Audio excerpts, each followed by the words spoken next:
আমাদের গত আলোচনায় আমরা দেখেছিলাম যে হাজার হাজার বছরের পুরনো হাড় থেকেও মানুষকে আবার তৈরি করা সম্ভব, কিন্তু তারপরেই আপনারা আরও জটিল একটা প্রশ্ন তুলেছেন।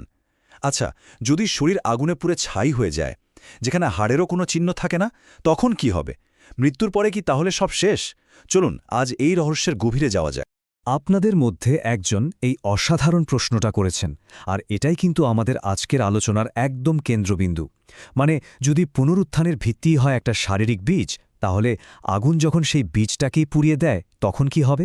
এটা আসলেই একটা বড় প্যারাডক্স, আর এর উত্তর খোঁজাটাই আমাদের আজকের কাজ। তাহলে এটাই হলো আজকের মূল রহস্য।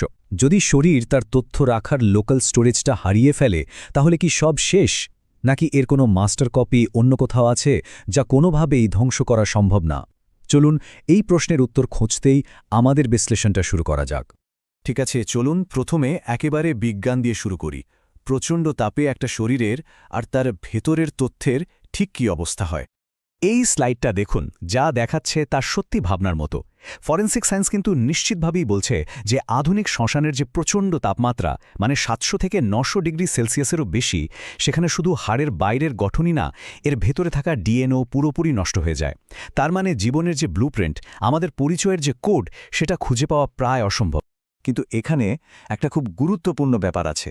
যদিও শরীরের গঠন আর ডিএনএর কোড নষ্ট হয়ে যাচ্ছে, তার মূল পরমাণুগুলো কিন্তু কোথাও হারিয়ে যাচ্ছে না। ভরের নিত্যতা সূত্র বা law of conservation of mass আমাদের এটাই বলে, সবকিছু শুধু গ্যাস আর ছাইয়ে পরিণত হয়ে প্রকৃতিতে ছড়িয়ে পড়ে। এই মহাবিশ্বের কোনো কণারই কিন্তু বিনাশ নেই। আর এখানেই আসল সমস্যাটা চলে আসে। সমস্যাটা কিন্তু পরমাণুর অস্তিত্ব নিয়ে না, সমস্যাটা হলো সেই পরমাণুগুলোকে আগের মতো করে সাজানোর জন্য যে তথ্য বা ইনফরমেশন দরকার, সেটা হারিয়ে যাওয়া নিয়ে। এখান থেকেই আমাদের আলোচনাটা বস্তু থেকে তথ্যের জগতে চলে যাচ্ছে।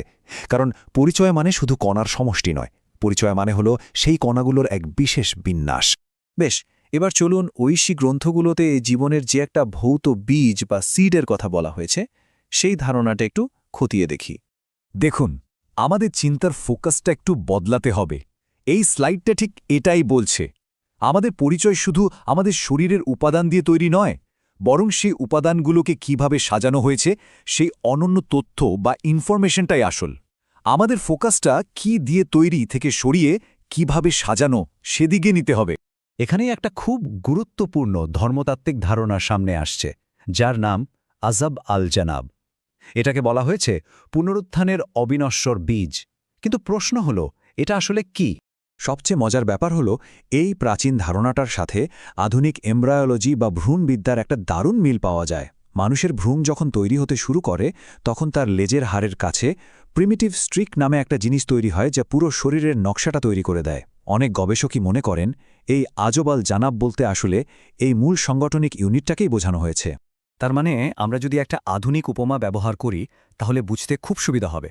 এই আজব আলজানাব হল আসলে শরীরের নিজস্ব বায়োলজিক্যাল ব্ল্যাক বক্স, মানে একটা লোকাল হার্ড ড্রাইভ, যেখানে একজন মানুষের ইউনিক বায়োলজিক্যাল কোডটা সেভ করা থাকে। কিন্তু আমাদের সেই মূল প্রশ্নটা তো থেকেই যাচ্ছে, যদি এই ব্ল্যাক বক্সটাই ধ্বংস হয়ে যায়, তাহলে কি ডেটা সেভ করে রাখার অন্য কোনো উপায় বা অন্য কোনো লেয়ার আছে? আর এই স্লাইডটাই হলো সেই দর্শকের করা প্রশ্নের একেবারে সরাসরি উত্তর। ভৌত জিনিস ধ্বংস হয়ে যাওয়ার সমস্যার জবাবে কোরআন বলছে একটা অভৌত, নিখুঁতভাবে সংরক্ষিত রেকর্ডের কথা। তাহলে পুরো ব্যাপারটা দাঁড়াচ্ছে একটা ডুয়াল স্টোরেজ সিস্টেমের মতো।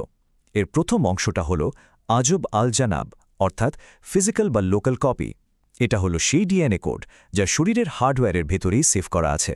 আর দ্বিতীয় অংশটা হলো কিতাবুন হাফিজ, মানে মাস্টার কপি বা ঐশী সার্ভার। এটা অনেকটা একটা ক্লাউড ব্যাকআপ সিস্টেমের মতো, যা কোনোভাবেই তথ্যের ক্ষতি হতে দেয় না। মানে ফিজিক্যাল কপি যদি নষ্টও হয়ে যায়, মাস্টার কপিটা সবসময় অক্ষত থাকে। জানেন সবচেয়ে অবাক করার মতো বিষয়টা কি? এই ধর্মতাত্ত্বিক ধারণার সাথে আধুনিক থিওরিটিক্যাল ফিজিক্সের কিছু ধারণার অদ্ভুত মিল আছে। যেমন law of conservation of information বলে যে মহাবিশ্বের কোনো সিস্টেমের তথ্য আসলে পুরোপুরি হারিয়ে যায় না, এটা শুধু তার রূপ বদলে পরিবেশের সাথে মিশে যায়। বেশ, তাহলে হাতে একটা ফিজিক্যাল কপি আর একটা মাস্টার ব্যাকআপ, এই দুটো নিয়ে ফাইনাল রিকনস্ট্রাকশনটা যৌক্তিকভাবে কিভাবে কাজ করে? যুক্তিটা কিন্তু খুবই সহজ আর সোজাসাপটা। ভাবুন তো, মানুষ যদি আজকে একটা কোষের কপি থেকে একটা আস্ত প্রাণী ক্লোন করে ফেলতে পারে, তাহলে যিনি মূল প্রোগ্রামার, তার জন্য আসল ব্লুপ্রিন্ট থেকে আবার তৈরি করাটা তো আরও অনেক বেশি সহজ। যদি হাড় টিকে থাকে তিনি হাড় থেকে বানাবেন, আর যদি হাড়ও পুরি ছাই হয়ে যায় তাহলে সেই আর্কাইভ করা মাস্টার ফাইল থেকে আবার তৈরি করবেন। এই স্লাইডটা পুরো ধারণাটাকে একবারে পরিষ্কার করে দিচ্ছে। দেখুন, এই ডুয়াল স্টোরেজ সিস্টেমটা যে কোনো পরিস্থিতির জন্য একটা নিখুঁত সমাধান। ভৌত বীজটা টিকে থাকুক বা না থাকুক, হাড় থাকলে লোকাল কপি থেকে পুনর্গঠন হবে, আর ছাই হয়ে গেলে মাস্টার কপি থেকে পুনর্গঠন হবে। তার মানে আসল কথাটা হলো, আমাদের পরিচয় কিন্তু পরমাণু দিয়ে নয়, পরিচয় হলো ইনফরমেশন বা তথ্যগত বিন্যাস দিয়ে। আমাদের শরীরের কোষগুলো তো প্রতিনিয়তই বদলাচ্ছে, কিন্তু আমাদের আমিটা তো একই থাকছে, কারণ আমাদের তথ্যগত প্যাটার্নটা একই। আর এটাই হলো আমাদের আজকের আলোচনার একদম সারমর্ম। পরিচয়ের সংরক্ষণটা আসলে একটা তথ্যগত ব্যাপার। ভৌত আধারটা নষ্ট হয়ে যেতে পারে, কিন্তু মূল তথ্যটা সবসময় সুরক্ষিত থাকে। শেষ কথা হলো, বার্তাটা খুবই স্পষ্ট। জীবনের মূল কোড বা ইনস্ট্রাকশনটা অবিনশ্বর। সেটা হাড়ের ভেতরেই থাকুক বা ঐশী রেকর্ডে, সময় হলে সেই প্রোগ্রাম আবার রান করা হবে। আর তখনই শুরু হবে সেই চূড়ান্ত জাগরণ।